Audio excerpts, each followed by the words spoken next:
My name is Kris Gethin, and what I aim to bring to you is inspiration, motivation from clients, everything that will allow you to evolve as a human being. Yo, what's up, everybody? This is the Kris Gethin podcast, live from Costa Coffee in Shoreditch in the UK. We've just been here for about 4 weeks. And we're not in Costa Coffee. Huh? Not in Costa Coffee. Oh, not in Costa Coffee. No. We've been in the UK for quite a bit of time, and off and on because we've been overseas as well.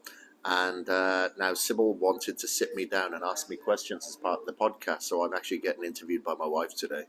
Yeah, what's going on, guys? I'm coming out from behind the scenes because I thought this is a podcast I really want to do for you, because I think it could be really interesting. But before we get into it, I just wanted to say thank you to everybody who's been listening for the past 3 years, has it been, since we've been doing this podcast? Yeah, probably more. Yeah, no, we really appreciate you. Like, obviously this is something we do out of like a passion to get the information out, and appreciate your support. If you haven't had a chance to leave us a review, that is one of the best ways we can know that you like the show. So please take a minute and do that. But that's it. Well, I was going to say, yeah, like a couple of times I've questioned whether we should carry on with the podcast, because it is something that we actually lose money on. We have an agency that we pay that does the editing, does the sound, all that sort of stuff. Sunshine puts a lot of time into it, and it's like, well, what are we doing it for then? You know, because obviously we have to put a roof over our heads, and it's because we have a passion for this. We like to put, content out, and if it's received, if the numbers keep going up in regards to the, the viewership, the listenership, then we'll keep doing. So keep tuning in, keep sharing, and get other people on the bandwagon. Yeah, that's a good point. I mean, I think for content creators, the biggest form of currency is truly a like, a review, a share, some sort of just virtual acknowledgement that you are interested. Moving on into the podcast, this show for today, I had this idea in my mind while I was just observing how Kris works. Like, I really admire how he's able to just continue his job, aka everything that he does. It's not just Caged, it's not just his online coaching. He obviously has a ton of other businesses. We have a ton of other businesses, but he's able to just like get up and do it all the time without complaint. And I admire that in him, his leadership abilities to just get up and do it no matter where we are in the world. And it just made me think that there's a huge burden of leadership. There's a big weight. When people think, oh, I want to do this, I want to do that, they don't really think about the tasks that then come along with it. And I think this is not in any way a discouragement from becoming a leader, but it's just an acknowledgement that with leadership does come a ton of responsibility, and you can't really hide from it, especially when you become a leader. And I just wanted Kris to go through his burdens of leadership, especially these past few weeks where it's been go, go, go. Like, I'm going to sit down at one point and calculate how many miles we've actually walked and how many miles we've actually flown, and, where our feet have taken us, because I think we were all due for a foot massage. But in saying that, I think I need a grinder to my feet to get rid of all the dead skin that's on it. Yeah, but I just thought, what is it about leadership that you think sits heavily on your shoulders? It's different, isn't it, for different industries? I think the burden, especially for people in this industry, is there's pressure to look a certain way, be a certain way, and if you don't look that certain way, even though that that you can, sometimes there's something that holds you back, and maybe it's the burden of leadership because you're trying to provide discipline, motivation, accountability to so many people, and you don't. You leave yourself last. I always say to my clients, I'm like, well, look after number one first. Prioritize yourself instead of giving yourself to so many others, because then you'll be able to provide more to others when you prioritize yourself. And I find myself in a position where I don't prioritize myself at all. Maybe I want to prioritize fun, which isn't a bad thing.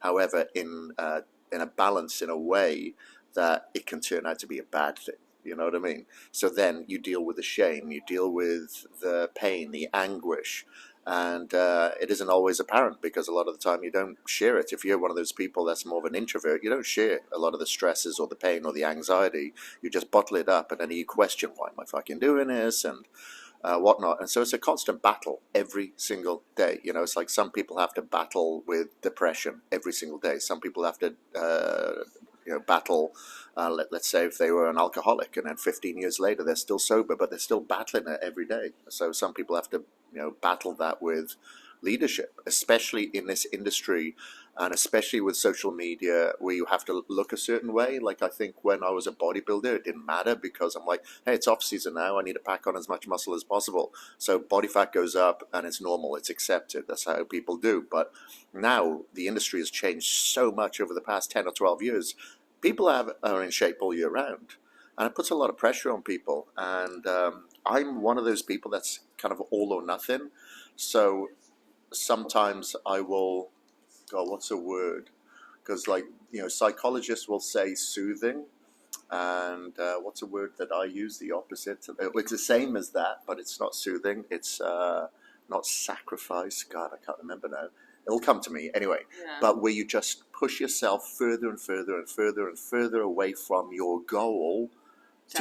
Sabotage. Yeah, sabotage. Like, I call it sabotaging. Psychologists will use the word soothing. So I'll tend to sabotage myself from my goals to get further and further and further away from it, so then I can go all on. So it's all nothing, and then I deal with the anguish, the pain, the shame, the embarrassment, the frustration, the anger, and then go all in where now I've got purpose. And I think the key is just to try to find a balance, man. And it's difficult finding that balance when you're always trying to give to others. But everybody handles it differently. You say the burden of leadership. Some leaders will probably go, what fucking burden? So everyone's different. Well, yeah, of course everyone's different. But, being in the fitness industry, and you're right, your body is your advertisement, right? Like, how you look is basically what people see as what they can achieve, if not just a fraction of it. I know I look at a ton of other women out there who have insane bodies. And I remember I asked you, I'm like, well, what do I need to do to get that? And you're like, well, are you ready to run 100 miles a day? Are you ready to 100 miles a day? Well, really put in the work. I'll put in the work, yeah. Like every single day. Failure. Yeah, go crazy. And it's like, oh, I don't know, maybe not every day. Then, okay, you're not going to get that body, because that's how these people push themselves. But you can only push yourself like that to a certain point. And you're one of those people who has pushed yourself really, really hard in the gym. And obviously you've been able to create a successful business around it. But now, dealing with some injuries, which of course is not allowing you to train as you should or as you want to, is that part of the burden, you would say, of leadership in regards to you feel you need to look a certain way to keep your audience motivated, and yet you're struggling with motivation yourself because now, you're injured and you have to actually sit still. That's what you really should be doing, is just being in recovery. Yeah, I have been in recovery, really, though. I haven't done anything for the past couple of months, have I? I haven't really trained. But the thing is, during that time, let's say if I've got a client that deals with injury, and I've dealt with injuries, God, since childhood, where it's okay, now you've got to be even more on top of your nutrition and supplementation. And I've struggled with that because now I've got injury. Like I said, that sabotaging molecule in my brain has gone, okay, fuck it. Let's just destroy yourself, and with your health, with your body fat levels, and just get out of shape. And it's like Simon Fan said to me yesterday, "Geez, you've lost size." Didn't bother me, but he instantly followed that up with, "You're about to do a transformation," because he kind of knows that's what I do. Is I'll kind of sabotage myself to a certain degree just to get into a bad shape. And it's usually because of injury.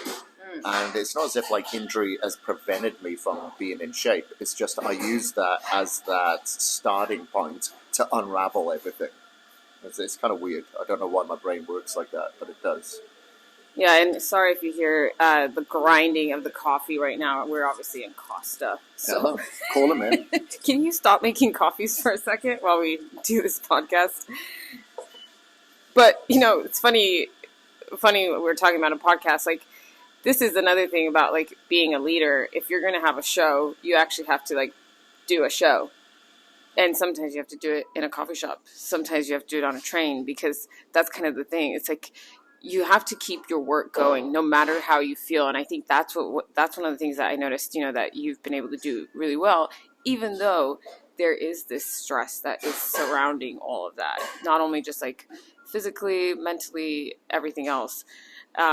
But we wrote down a few points that I thought, I don't know if you wanted to talk about any of these in particular, where there's a lot of situations that we get into where we have no choice but to be a leader. Like, no matter how much you want to kick and scream and throw a tantrum and say, fuck this, get someone else to do it. Like, all of a sudden, you're like, I have to do this.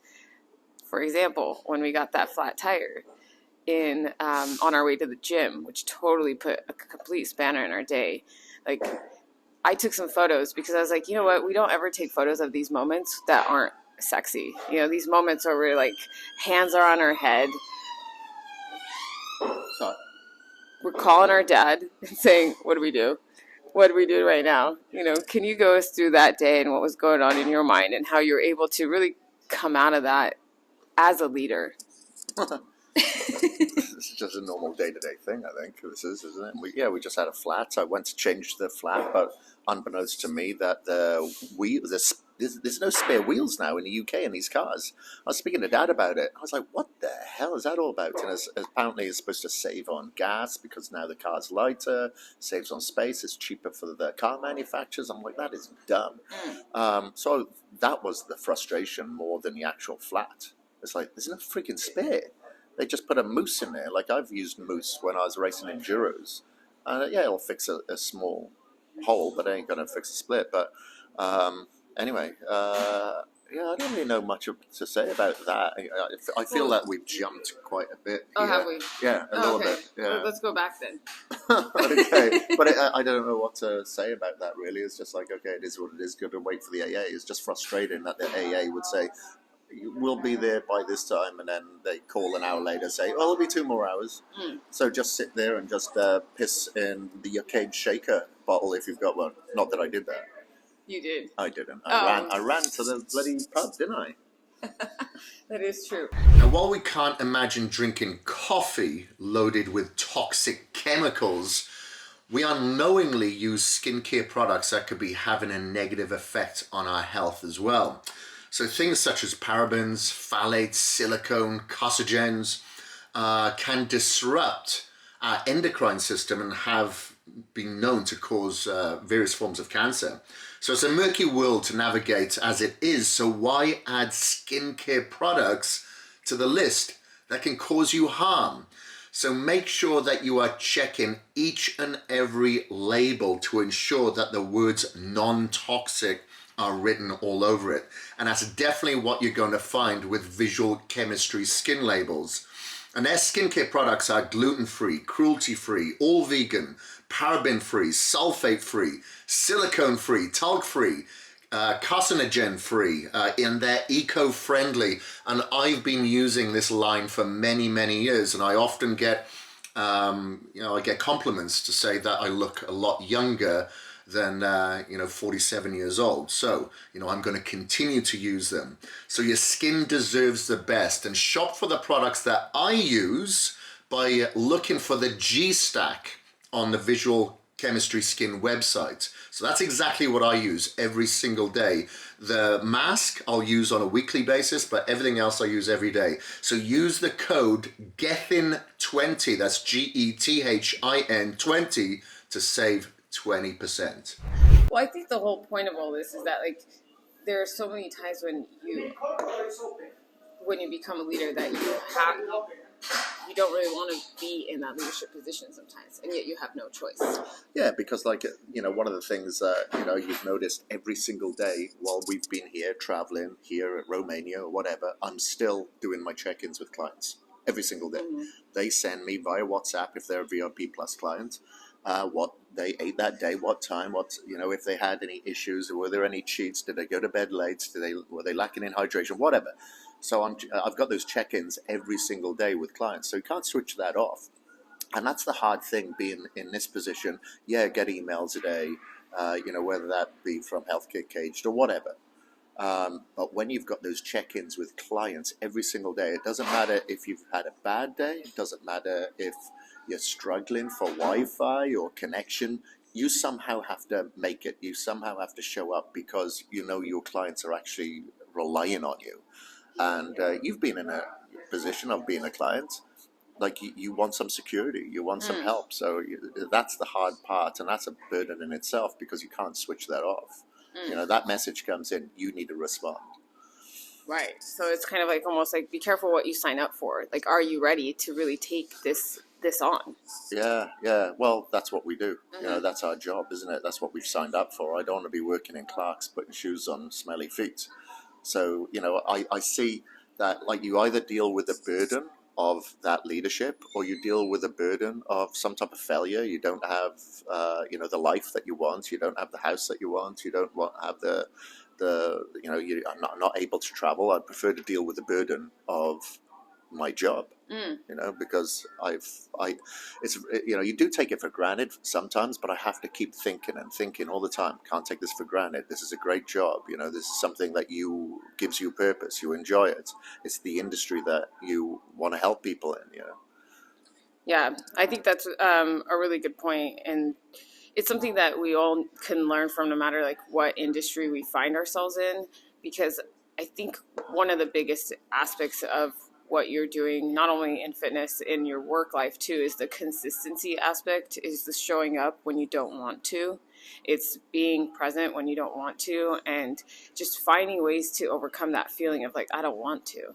You talk about it all the time in the gym of like, well, it doesn't matter if you don't want to, you still do it. And yet we forget that that's really the trend that needs to happen in our lives too. Like, we need to show up even when we don't want to. And we need to do that in our careers as well, because I think it could be easy sometimes to like you said, take what we are doing for granted and just be like, oh yeah, this is just our life, blah, blah, and not really think about how special it is that we aren't putting shoes on, we don't work in a shoe shop, which no disrespect to those people, but that's not, what the life that, like, if that's not the life you want, then you need to create the life you want, right? And if we're living the life we want, then we need to be so grateful for that the day isn't a drag just because we're tired, just because we stayed out late, just because maybe we couldn't find the food we wanted or whatever. I think that there's an expectation to honor, the position you're in, and just continue to have fulfilled or to fully feel gratitude on it. Yeah. I totally agree 100% with that. The one thing that I asked in the seminar yesterday in regards to appreciation, if you were to take away the position that you hold in life right now, whether that be your job, the house that you live in, the relationship that you're in, if you were to remove that, you'd probably really crave that. However, because you're living in it right now, you're craving someone else's life. You look at someone else who's really successful, maybe it's a friend of yours, it's like, damn, my life sucks. So you have to take yourself back like 5 years, 10 years, 20 years and go, okay, I crave the position that I'm in right now. I should really, really appreciate it more. And I think the more that you talk about it and think about it, the more you acknowledge it, and then you have to be in that moment to appreciate it. I speak to psychologists.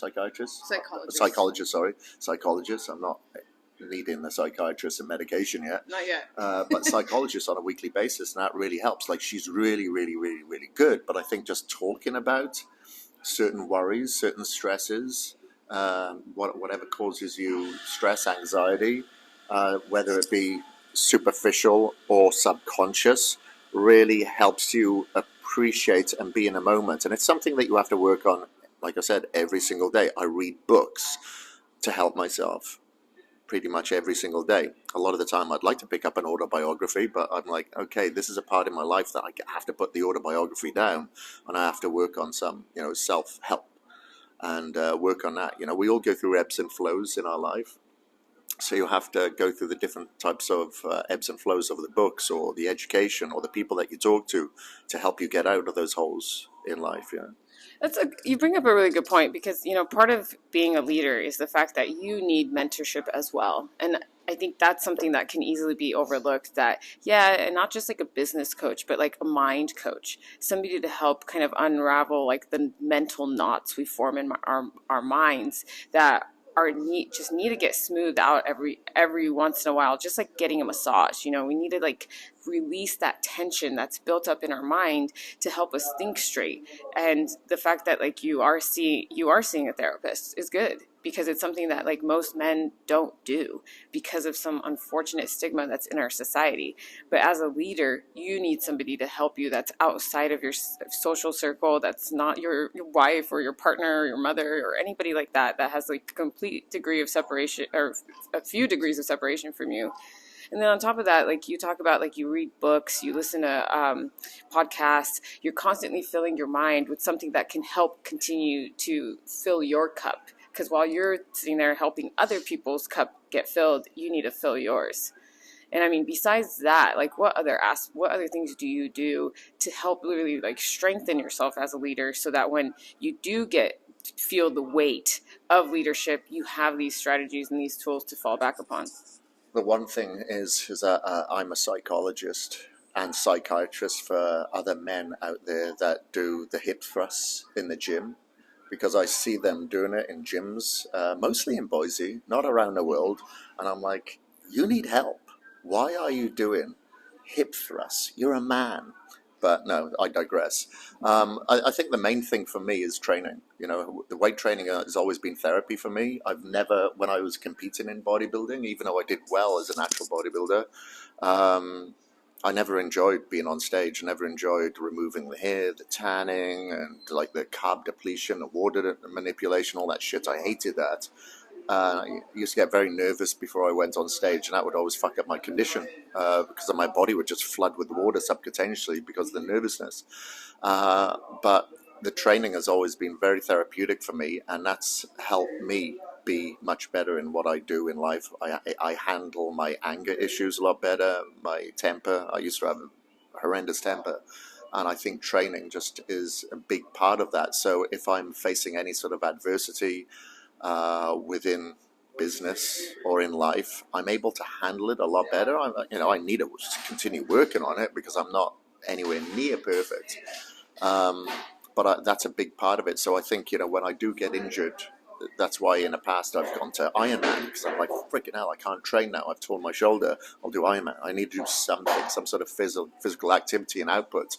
And that's, they've shown in studies in prisons, when they've put gym setting in a prison and they've given them some sort of physical activity, they're able to rehab so much better. You can't have all this pent up energy. We saw what happened over the past couple of years when the world shut down. People were locked up. Suicide rates went through the roof. There was no activity, no sunlight, no movement. People need to freaking move. And the unfortunate thing is people go, but I don't feel like moving. I don't give a fuck if you feel like moving. You don't do what you feel. You do what you have to do. If you do what you feel like doing, I spoke about this in the seminar yesterday. By the way, we did a seminar in Birmingham, if I'm referring to that. Is that if you keep doing what you feel like doing, then you'll always sit in your ass. You'll watch Netflix. You'll order from Amazon. You'll just do nothing. You'll eat. You'll be in the pub chasing women.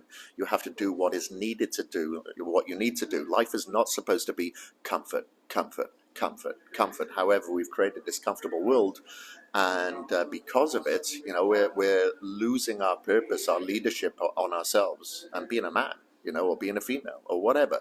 That role is kind of gone a little bit skew-if over the past 10 years or so, and our environment has changed, and because we contort to that environment, it's kind of changing our DNA, even though our DNA shouldn't be bloody changing. But it's like we cannot keep up with the world. The changes of the world we cannot keep up with. We saw people in the lift yesterday, and there's like, I can't figure out the lift because you have to put your key into the slot when we're in a hotel in order to do that. There's elderly people out there just cannot keep up. Like if they come into a coffee shop like this and they have to download an app, they're like, app? Yeah. But it's the same, with the youngsters as well. There's just too much happening too quickly, and it's having a negative effect on our psychology, I think. Yeah, no, it was fascinating to see that. And I'm like, God, I hope that we can continue moving with the times. I mean, we could be like Madonna, just continue evolving lifetime after lifetime. And I think that's one of the benefits, the strengths of being a leader, and that comes with the burden of leadership, is that continual need to evolve and transform. I think you can't just, look at all the leaders that decided they weren't going to change. They didn't continue. And I think that's a big testament to what you're doing. And so I really want to just say you're doing a great job. And it's really inspiring for me too, to see how you're able to hold that weight. And we're calling it the burden of leadership. It's not really a burden because it's enjoyable. But it's just something where you feel the weight of being the leader. You feel the weight of having a team around you and needing to be able to be on top of it yourself. And I think we can all learn a ton from that, especially no matter what fields we do, whether we're just a supervisor or manager, whatever, we're all leaders in our own right. We don't necessarily have to be leading a company. We could be leading our households. It doesn't matter. And it's are we doing a good job keeping that weight on our shoulders in a balancing way so that it doesn't overtake us? So we're probably going to have to get going to get to our other location. But anything else you want to add? No, it was a good conversation. I actually prefer talking to you via podcast and actually in person. I feel like I can say more and be a little bit more transparent, be a little bit more sincere. But yeah, we're heading over to Be Superhuman now and go and get some biohacks in before you fly to Luxembourg and before I fly to LA. So going to get NAD drip in, maybe some glutathione for you. Yeah. And then hyperbaric oxygen, cryo, whatever else we feel like doing. Yeah, so if you haven't seen this on Kris's socials enough, Be Superhuman in Upminster, and is it Buckhill? Yeah. Buckhurst, excuse me. Definitely contact Jag and go in there and get yourself optimized. So thank you guys so much for listening. We again just appreciate you, and thank you for listening to all these words that we've just said right now. Yeah, thank you very much. And please do like, comment, and subscribe if you're viewing this. If you're listening to this, please share it. We do want to keep the lights on for you. Okay, so thank you very much. Peace. And remember to go shopping for my G-Stack. Go to www.visualchemistryskin.com. Thank you ever so much for listening. My name is Kris Gethin, and I am out.